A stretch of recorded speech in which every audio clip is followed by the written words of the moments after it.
Fundora versus Thurman. MGM Grand Superfight that could shake up boxing. Boxing Fundora versus Thurman. MGM Grand Superfight that could shake up boxing, published on September 19th, 2025 by Michael Kovacs. Fundora versus Thurman. MGM Grand Superfight that could shake up boxing. Accusations, rants, and interruptions as Chris Eubank Jr. and Conor Benn speak ahead of rematch. Fundora versus Thurman is ready to go at the MGM Grand Garden Arena in Las Vegas on October 25th in a fight which could have massive implications for their respective careers. Fundora versus Thurman, a super fight worth watching. Fundora faces stiff test. Sebastian Fundora, 23-1-1, 15 KOs, dominated Tim Tszyu in his most recent outing at the same venue in July, forcing him to quit after 7 rounds. The latest bet, 365 odds on the next fight in his career, rate him as a 2-9 shot to retain his WBC Super Welterweight title at the end of next month. The 27-year-old faces a tough test against the former unified welterweight champion, 31-1 with 23 knockouts, who recorded a third-round stoppage against Brock Jarvis in March. Fundora had been eyeing a fight with Errol Spence, but his continued absence from the ring forced him to head down a different route. "I grew up watching Thurman," Fundora said. "A lot of his bigger fights we watched all the time. I've always thought he's a great fighter. I can't say I expected to one-day fight Thurman, but I knew it was possible because I always want the toughest fights, and now we're here. This is going to be a crazy night. It's a huge fight with two guys who like to bang. Expect fireworks. I feel like this fight sells itself. Thurman is the big talker, and I'm the quiet guy, but we both like to throw. It's going to be a great night for boxing. We're going for the knockout, but I just need to get the win however it comes. A win over Thurman solidifies us being the best in the division even more."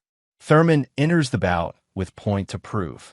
Thurman will head into the fight with a point to prove after spending a significant portion of the past few years sidelined by injury. He suffered a split decision defeat in a WBA Super Welterweight title bout against Manny Pacquiao in July 2019, but has fought just twice since then. He was scheduled to challenge Tszyu for the WBO title in March 2024, but was forced to withdraw after suffering a training injury. Fundora replaced him, and the WBC put their belt on the line. Fundora won by a split decision and subsequently triumphed more comprehensively in the rematch. With Spence out of the equation, Fundora set his sights on Thurman.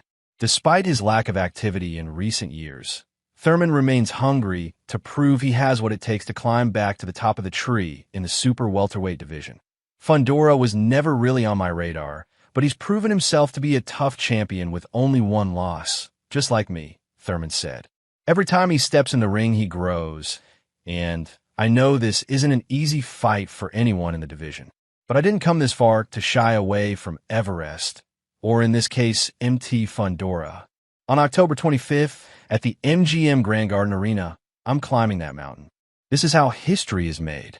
From childhood, I've dreamed of overcoming challenges like this.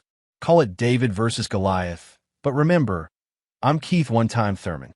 I'm walking straight into fire, and it's going to be a fight you don't want to miss."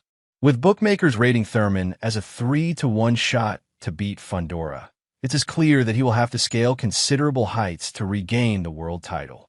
However, the 36-year-old is a wily operator and could give Fundora plenty to think about on a night, which could shake up the boxing world. Either way, Fundora versus Thurman could have significant impact. Main image credit. Photo, Lena Baker.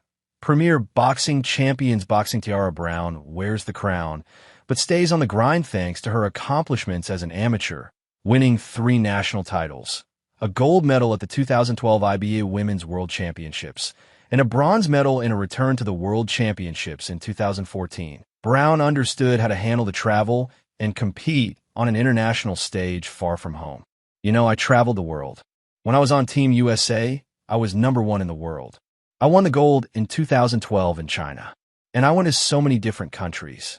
I fought so many competitors from all over the world that I got used to competing against many different styles.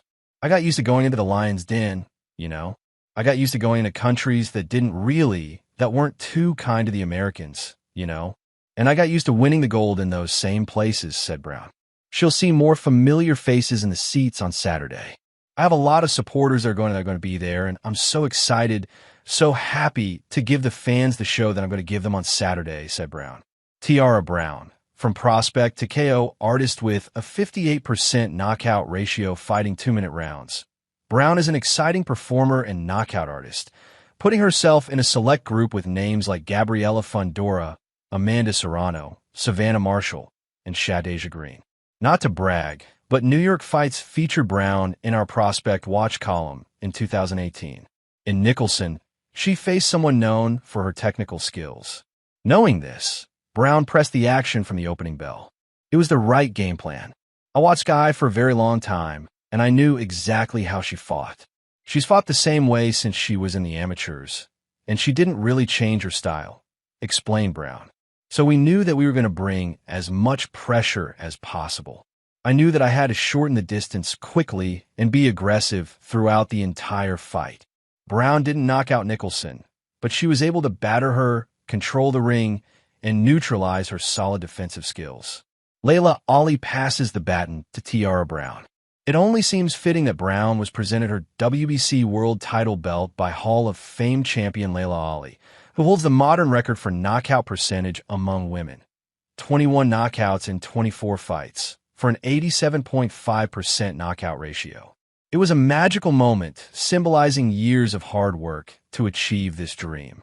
I'm the only woman that she's ever presented the belt to, and it's just amazing because her face is on the belt, and she's presenting it to me, said Brown. I've always been such a big fan of Leila Ali. I actually buy her seasonings for my food because, she's on the Food Network. She has her seasoning. For her to present me my belt, I was like, this is Christmas time, laughed Brown. First title defense on Saturday in Houston. In her upcoming title defense on Saturday, Brown faces a world champion kickboxer in Gongora. Brown says Gongora will come forward, throwing in combination. She throws 2 to 3 punches. She doesn't throw one punch when she comes in, and she comes to fight. She doesn't come to run. She comes to establish herself. And I'm here for it. I've trained for her specifically. I'm not the type of fighter that looks over an opponent. No, I train for that opponent as if they're the best in the world. So, to me right now, Emma Gongora is the best opponent in the world for me, and I know she's going to give me her best, and I'm going to give her my best, said Brown.